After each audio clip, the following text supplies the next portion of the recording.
편집인 칼럼 헌재에 떠넘긴 원 구성 협상 제 앞가림도 못하는 정치권. 한심하다. 22대 국회 모습이다. 아직도 원 구성을 못하고 있다. 깨어난 지 보름이 지났는데도 그렇다. 정말이지 제 앞가림도 못하는 정치권이다. 그리곤 헌법재판소에 해결사 역할을 요청했다. 국민의힘이 이런 내용으로 헌재의 권한쟁의 심판을 청구했다. 그 대상은 크게 두 가지다. 우선 국회 11개 상임위원장의 야권 단독 선출이다. 상임위원 강제 배정도 그 안에 포함시켰다. 둘 다 무효라는 주장이다. 더불어민주당은 헛웃음만 나온다며 냉소했다. 청구인으로 국민의힘 소속 의원 108명 전원이 참여했다. 우원식 국회의장 그리고 더불어민주당이 피청구인이다.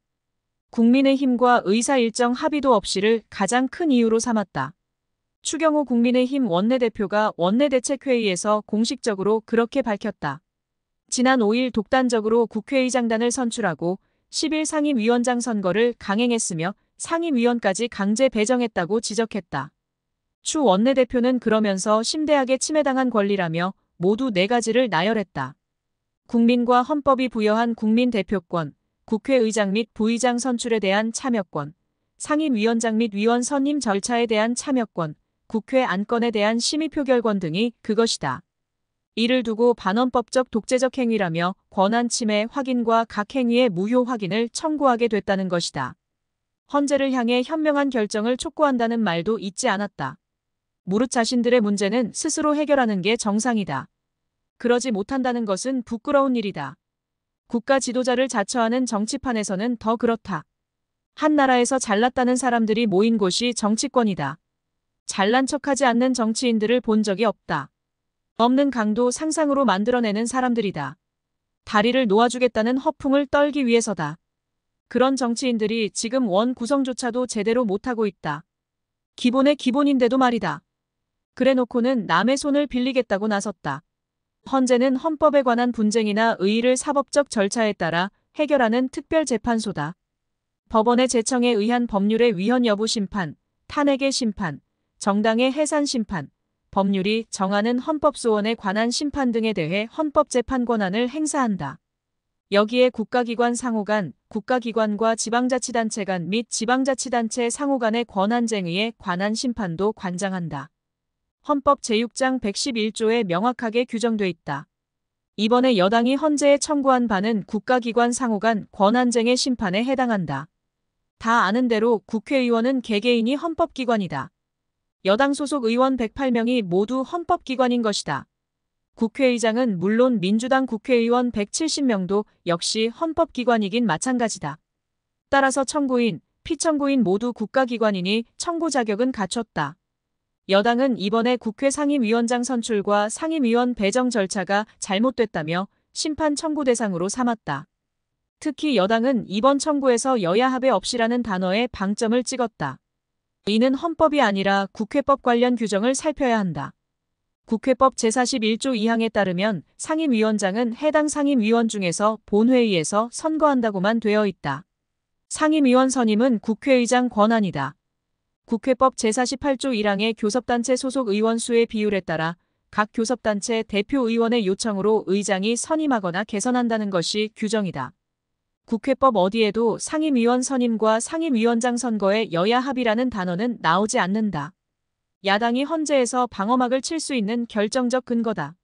원 구성과 관련해 여당의 곤궁한 처지를 모르는 바 아니다. 그런데 국회법대로라면 야권 단독 처리가 불법은 아니다. 야권 특히 민주당만으로 상임위원 선임과 상임위원장 선거에 따른 국회법 규정 요건을 다 충족할 수 있다. 국회의장도 여당의 법정 시한 내에 상임위원을 선임해달라고 요청했었다. 그러나 여당이 이유야 어떻든 해당 본회의 자체를 보이콧했다. 상임위원 배정 명단도 제출하지 않았다. 민주당은 관련 협상이 여의치 않자 단독으로 다 밀어붙였다. 독주하는 민주당이 여당의 눈엔 벽창호쯤으로 보였을 법하다. 벽창호는 벽창호에서 유래했다고 한다. 덩치가 크고 성질이 억센 소를 상징한다. 고집이 세서 도무지 말이 통하지 않는 사람을 비유하는 말이다. 그래서 여당이 오죽하면 헌재에 호소하고 나섰을까 싶기도 하다. 이를 증명하듯 지난 19일 여야 원내수석부대표 회동도 빈손으로 끝났다. 전혀 진척이 없었던 것이다. 이것만 보더라도 지푸라기라도 잡고 싶은 여당의 심정은 짐작하고도 남는다. 달리 보면 여당이 헌재에 손을 내민 자체가 무능선언이나 다름없다. 그렇지 않아도 산무정당 소리를 듣고 있는 여당이다. 원구성 협상에서 무전략의 무대책 그리고 무기력까지 한꺼번에 보여주고 있다는 얘기다. 관행을 앞세워 운영, 법사위원장을 여당이 가져야 한다는 주장만 되풀이하고 있다. 여야 합의를 끌어낼 만한 눈에 띄는 새 아이디어가 별로 보이지 않는다. 그러니 숫제대를 쓰는 모양새로 비치기도 한다. 원구성 협상에 최선을 다했느냐고 여당에 따져 묻는 지적이 나오는 배경이다. 옆에서 지켜보기에도 여당이 답답했던 모양이다. 이준석 개혁신당 의원이 혼수를 뒀다. 국민의힘이 지금이라도 특검 등 일부 사안에 대해 합의하고 상임위에 대해서는 최대한 국민의힘 입장을 반영하는 쪽으로 가야 한다는 것이다. 대신 국회는 관례대로 소수당이 법사위를 가져가는 형태로 운영하자고 하면 어느 정도 여론이 형성될 텐데 그걸 걸고 협상할 용기가 없을 것이라고 여당의 책임을 겨냥했다. 지난 19일 전주 MBC 시사 유튜브 정치킨에 출연해서다. 추 원내대표의 개인 성향까지 들추며 한마디 더 보탰다. 성정이 좀 유한 분이라며 원구성 협상이 고행일 것이라고 위로했다. 아마 매일 침대에 누워가지고 언제 때려칠지 고민하고 있을 것이라는 말도 했다. 그러면서 추 원내대표가 해답은 알고 있을 것이라며 다만 그 해답을 올곧게 밀어붙일 만한 힘이 없는 것이라고 여운을 남겼다. 추 원내대표가 협상력을 발휘할 여지가 적다는 의미로 해석된다. 여당 내 복잡한 속사정, 특히 대통령실과 역학관계 등을 염두에 둔 발언으로 보인다. 과거 꽤 오랫동안 한솥밥을 먹었기에 터무니없는 말로 들리지 않는다. 국회 문제를 헌재에 떠넘긴 이번 사태에 대한 야권의 책임도 결코 가볍지 않다. 민주당이 특히 그렇다. 일방적 독주를 거듭하고 있다.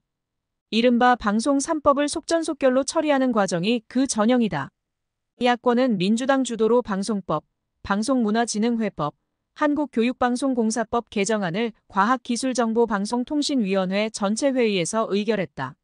지난 18일 일이다. 당연히 여당 의원들의 자리는 텅 비어 있었다. 공영방송의 지배구조를 바꾸는 중요한 법인데 그랬다.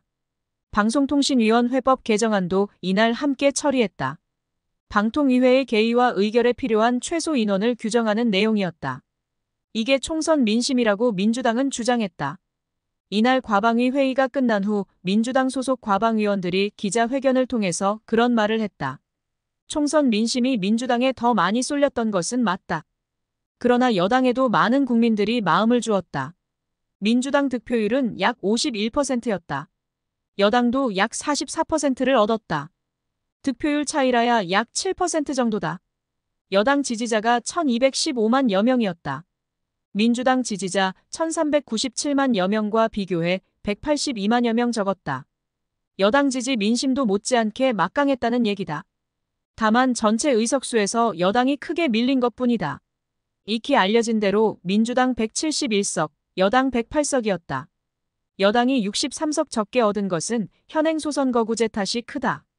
이 제도가 잘못됐다고 말하려는 게 아니다. 일방적 힘자랑을 총선 민심이라고 우기지 말라는 것이다. 여당 지지 민심도 야당은 마땅히 존중해야 한다. 그렇지 않으면 독재라는 비판이 나오는 것은 자연스러운 일이다. 독재를 좋아하는 국민은 없다. 그런 점에서 무책임한 여당이라는 박찬대 민주당 원내대표의 비난은 적잖이 실망스럽다. 총선 민심 결과로 구성된 국회 의석 상황을 고려하지 않고 사법적 해결만을 바란다며 여당을 겨냥했다. 정치를 사법 판단의 영역으로만 끌어들이려고 하는 정치 실종이라면서다. 집권 여당이 국회 파행을 노리면서 장외에서 전전한다며 일을 안 했으니 6월 세비를 반납하라고 꼴을 지르기도 했다. 제1당 원내대표가 할 말이 아니다. 국회 정상화에 먼저 팔을 걷어붙여야 옳다. 국회 파행의 책임이 여당 못지않게 야당에도 있기 때문이다.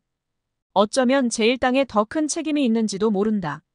이런 지경까지 이른 국회 상황을 타개할 방안을 마련하는 게 민주당 원내대표가 할 일이다. 여당을 달랠 양보안을 고민하는 게 도리다. 민주당의 아량이 아쉬운 대목이다. 여당의 이번 헌재 권한쟁의 심판 청구는 실패로 귀결될 가능성이 더 높아 보인다. 2020년 21대 국회 초반에 유사한 전례가 있었다. 당시 야당인 미래통합당은 헌재에 같은 청구를 했었다. 전반기 원 구성 때 국회 상임위원을 강제 배분했다는 이유였다. 당시 청구인은 미래통합당 원내대표 혼자였고 피청구인이 국회의장뿐이었다는 점만 달랐다. 결론은 각하였다. 2023년 9월의 일이었다. 그 결정이 내려지기까지 3년 넘게 걸린 셈이다. 실효성도 기대하기 어려운 청구였던 것이다. 그저 국민들에게 보여주기 위한 일회성 정치적 제스처에 그쳤다. 여당 소속인 홍준표 대구시장이 이와 관련 똑부러진 말을 했다. 국회원 구성은 의회의 자율권에 속한 문제이고 헌재의 권한쟁의 심판 대상이 아니다라고 단언했다. 모든 문제를 사법부로 끌고 가는 것은 그만큼 정치력이 부재하다는 것이라고 질타했다. 여당엔 뼈아픈 지적이다. 아울러 걸핏하면 법원이나 헌재에 제소하는 정치는 정치의 사법 예속화를 초래하게 되고 나아가 국회 무용론도 야기될 수 있다고 경고했다. 홍 시장은 힘들더라도 대화와 타협으로 풀어가야 한다는 당연한 말을 다시 한번 되새겼다. 식상한 말이지만 협치 주문이다. 정치권에 지금 이보다 더 절실한 말도 없다. 국회 파행을 더는 두고 볼 수 없다는 게 현재 민심이다. 이런 민심을 외면하면 언제든 폭발할 수 있다. 정치권이 파국을 맞지 않으려면 한시도 잊지 말아야 할 말이 있다. 바로 협치다. 여야가 함께 그 자세로 돌아가야 한다. 모르는 놈은